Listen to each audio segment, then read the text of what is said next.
So today we're going to be working on this mitten. I've made one of the Loops and Threads Lush Alpaca. That's the one we're going to be using for our workshop. So it's kind of nice. It's really floppy. It's pretty soft. It does shed though, but it's still going to be nice and warm because it's alpaca. I've also made some out of the Lion brand Woolies Thick and Quick. This yarn's a little bit stiffer, so I've chosen to work with the Loops and Threads for our workshop. But you can use whatever you want. If you use the Lion brand, you'll have to use a slightly bigger hook because, like I said, it's a little bit stiffer, it's a little bit thicker, it's a little bit more dense. If you have a look at the two, this one's nice and soft, and this one's a little bit more coarse and a little bit denser. This one's nice and loose, and this one not so much. So up to you. But for the sake of this workshop and this mitten, we're going to be working with the Lush Alpaca by Loops and Threads, and we're going to be using a 6.5 millimeter hook. And let's get started. We're going to start with just the loop method. So that's the one so that we can cinch up the whole top, because we're making this top down.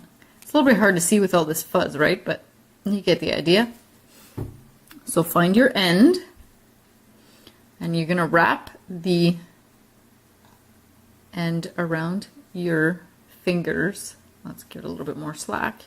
Twice, like so. Then you're going to insert your crochet hook into and under both of those.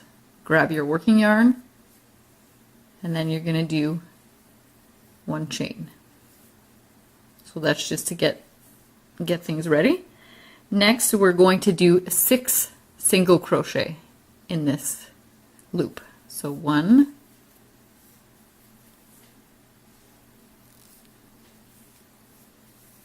2,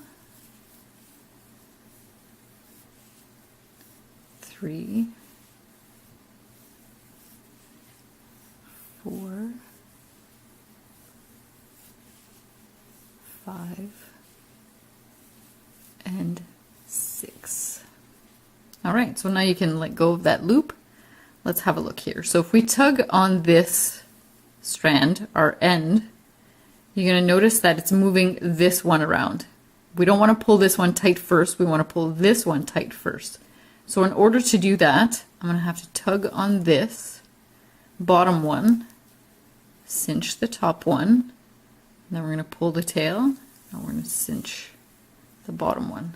So now you got your little hole. So we're going to slip stitch into this first chain to join to work in the round. So slip stitch, then we're going to chain 1 to get ready to work the rest of our row. So you'll notice we have 1, 2, 3, 4, 5, and 6 stitches. Okay, so in the next row, or the next round rather, sorry, we're going to have to double this to make the top of the mitten.